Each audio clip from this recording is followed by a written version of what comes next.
Hello friends, welcome back to my channel. তখন নিখোঁজ season 2 release করে গেছে আজকে। তো সেই সিরিজটা কেমন লাগলো, হইচই সিরিজ, আর সেটা নিয়ে কথা বলবো।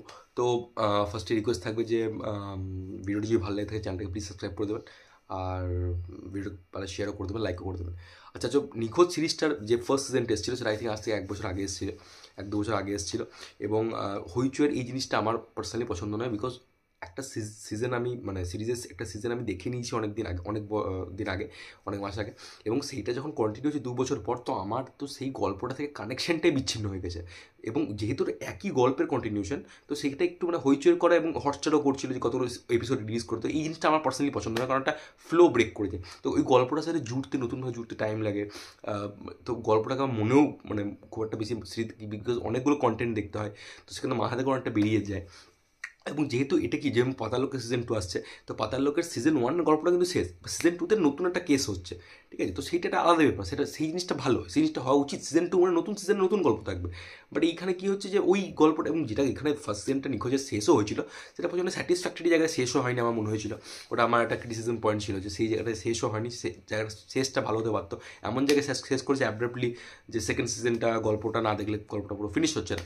তো এমন জায়গায় শেষ করেছে, এবং সেটা যদি 6 মাস পরে নিয়ে তাহলে খুব ভালো হতো। অনেক বছর, অনেক দিন পর আনছে, তো সেটা একটা নেগেটিভ পয়েন্ট আমার মনে হচ্ছে, বিকজ গল্পটার সাথে কানেক্ট করতেও টাইম লেগে যায়।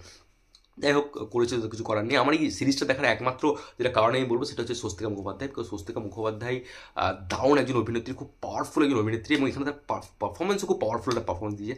যেমন নিখোঁজ সিজন 2 এর যে গল্প, সিজন একটাই গল্প, সেটাকেই সিজন 1 চালিয়ে দিয়েছে। এটা ফার্স্ট সিজনটারই সেকেন্ড পার্ট বলাটা বেটার আমার মনে হয়। তো গল্পটা সেটা একটাই, যে ধৃতি বলে যে মেয়েটি, স্বস্তিকা মুখোপাধ্যায়ের যে মেয়ে, সে কিডন্যাপ হয়ে যাচ্ছে, নিখোঁজ হয়ে যাচ্ছে, সে মিসিং হয়ে যাচ্ছে। এবার তার সঙ্গে কী হয়েছে, সে কি আদৌ বেঁচে আছে না বেঁচে নেই, এবং রমিত যে ক্যারেক্টারটা, টোটা রায়চুরি যে ক্যারেক্টারটা, সে এর সঙ্গে সে ফেসে পড়েছে এখানে। এবার সে কি আদৌ সেই করেছে, তার মিসিংয়ের পিছনে এই যুক্ত, নাকি অন্য কেউ রয়েছে পিছনে, সেটা এবং তার কেস তদারকি করছে স্বস্তিকা মুখোপাধ্যায়ের ক্যারেক্টারটা, বৃন্দা ক্যারেক্টারটা।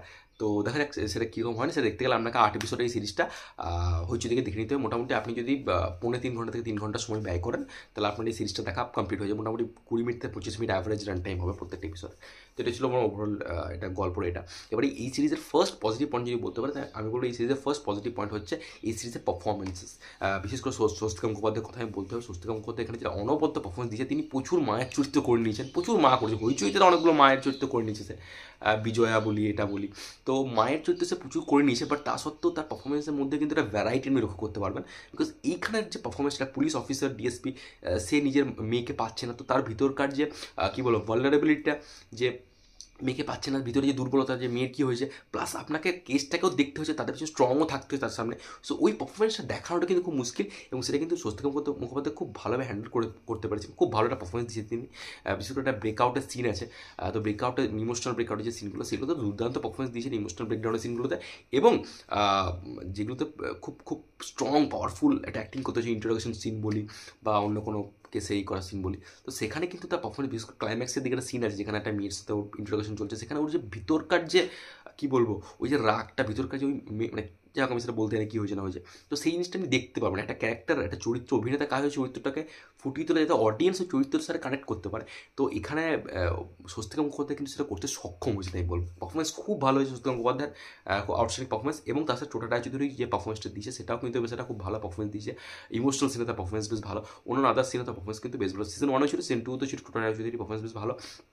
ওই চালচিত্র যে লুকটা রয়েছে, সেই লুকটাই তাকে দেওয়া হয়েছিল, আগে এতেও ছিল। তো ভালো। বাকি সাপোর্ট কাছে সাউলি বলি, লোকাদা বলি, আদার যারা রয়েছে, তার পারফরমেন্স ঠিকঠাক আমি বলবো, তার কোনো স্পেস পাইনি।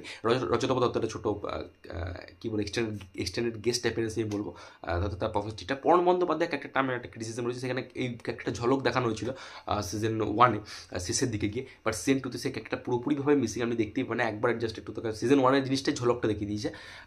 তো হ্যাঁ, সেটা বলা কথা, সিজন 1 যদি আপনি না দেখে থাকেন, তাহলে কিন্তু সিজন 2 আমি কিছু বুঝতে পারবেন না, বিকজ সিজন 1টা আপনাকে দেখতে হবে, ওই গল্পটারই কন্টিনিউশন। তো সিজন 1টাকে দেখে নেবেন, তারপর সিজন 2টা দেখবেন নিখোঁজে। তো এটাই পারফরমেন্স কিন্তু এই সিরিজের ওভারঅল বেশ ভালো। এবং এই সিরিজে যেহেতু হইচই একটা সিরিজ, তো প্রিমিয়াম লুক অ্যান্ড ফিল আপনাকে প্রোভাইড করবে, যেটা হইচই সব সিরিজে থেকে থাকে। এবং হইচই আর 5টা যে সিরিয়ালের যে কাজগুলো থাকে, সিরিয়াল ইউনিভার্সের যে অন্তর্গত কাজগুলো, কালরাত্রি, ইন্দু ফিন্দু, হেনা তেনা, তো ওর থেকে অনেক এই সিরিজটা অন্য ধরনের সিরিজ হয়েছে।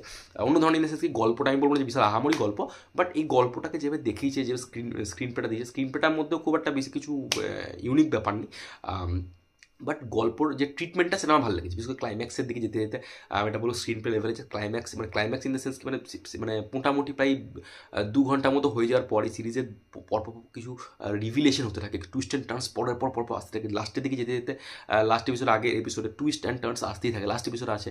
তো ওই যে জিনিসগুলো টুইস্ট অ্যান্ড টার্নস দিয়ে আপনাকে যে হুক করে রেখেছে সেটা কিন্তু আমার বেশ ভালো লেগেছে, কারণ পরের দিকে ক্লাইম্যাক্সের দিকে জিনিসটা বেশ ভালোভাবে আপনাকে অ্যাজ অ্যান অডিয়েন্স খুব হুক করে রাখে। তো সেটা বেশ ভালো লেগেছে আমার, লাস্টের দিকে সিরিজটা বেশ ভালো লেগেছে আমার। এবং আরেকটা জিনিস বটে যে এখানে এই সিরিজটার গল্পটা ফাইনালি এই সিজনে শেষ করে দিয়েছে গল্পটা, সেটা আমার খুব ভালো লেগেছে, যেটা খুব একটা পজিটিভ পয়েন্ট আমি বলবো। এবং ওভারঅল মেনলি রূপম ইসলামের যে ব্যাকগ্রাউন্ড মিউজিক বলি, ব্যাকগ্রাউন্ড স্কোর বলি, আর তার মিউজিকের যে ব্যবহারটা হয়েছে এই ওয়েব সিরিজে, সেটা কিন্তু বেশ আমার ভালো লেগেছে, কারণ রূপম ইসলামের মিউজিক তো সবসময় ভালো হয়েই থাকে, এবং এখানেও কিন্তু সে ভালো মিউজিক ডেলিভার করতে সক্ষম হয়েছে। এবং এই ডিরেক্টর আগের যে ওয়েব সিরিজ ছিল কাল রাতি, তার থেকে এই সিরিজটা কিন্তু বেশ বেটার একটা সিরিজ হয়েছে আমি বলবো, বিকজ এর মধ্যে থ্রিলের যে ব্যাপারটা রয়েছে সেটা কিন্তু রয়েছে।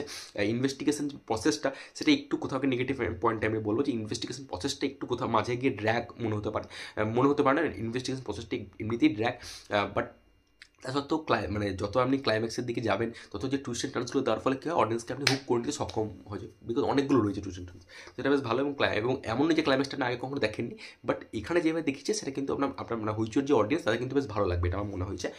নেগেটিভ পয়েন্টের যে কথা বলতে আমি বলবো যে এই ওয়েব সিরিজের গল্পটা সেটা ফার্স্ট সিজনেই শেষ করে দিলে বেটার হতো, বিকজ লাস্টে যে জিনিসটা ঘটে একটা ক্যারেক্টার বলে, সেখান থেকে জানা যায় সোর্স থেকে মতো ক্যারেক্টার জানতে পারে যে তার মেয়ের নিখোঁজ কি নয় না নয়, তো সেই জিনিসটা সে প্রথম সিজনেই হয়ে যেতে পারতো। অনেকগুলো ব্যাপার কোইন্সিডেন্ট আপনার মনে হতে পারে যে এইটা ওর সাথে মিলে গেলো কী করে, এ হলো না হলো কী করে, বাট আপনি যদি অ্যাজ এ কম এক্সপেকটেশন নিয়ে আপনি যদি দেখতে বসেন, থ্রিলার হিসেবে দেখতে বসেন, আপনার কিন্তু মন্দ লাগবে না সিরিজটা, বাট সিরিজটা মাঝের পোর্শনগুলো অনেকটা বেশি ড্র্যাগ হয়েছে। এবং একটা জিনিস আমার ভালো লেগেছে, একটা ক্যারেক্টার আছে যে থানাতে মানে খুব অর্ডিনারি গ্রামের লোক, সে থানায় রিপোর্ট একটা মিসিং কেস করতে যায়, তার একটা জিনিস হারিয়ে গেছে, এবং সেই ক্যারেক্টারটা প্রথমে আমার দেখে মনে হলো কী জন্য এনেছে ক্যারেক্টারটাকে ফালতু রানিং লেন্থ বড় করছে, বাট পরে দিয়ে ক্লাইম্যাক্সে দিয়ে গিয়ে কিন্তু সেই ক্যারেক্টারটা ক্লোজার দিয়ে সেই ক্যারেক্টারটার মাধ্যমে একটা জিনিস জানতে পারা যায়, তো সেটাও কিন্তু মানে বেশ মানে মানে কী বলবো, বুনেছে সেই জিনিসটা খুব ভালো, ডটসগুলো ম্যাচ করেছে খুব ভালোভাবে, সেটা আমার মনে হয়েছে।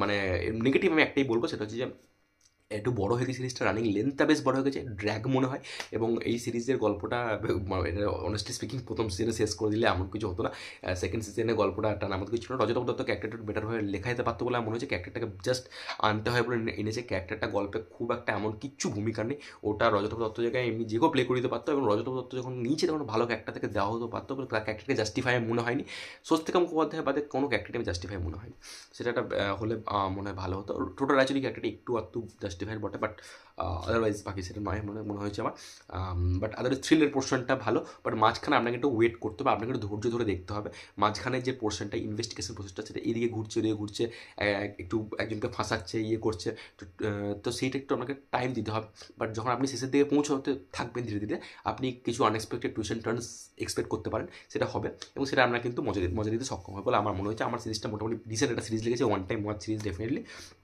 গল্পটা এবারে শেষ হয়েছে, আপনারা চাইলে দেখতে পারেন।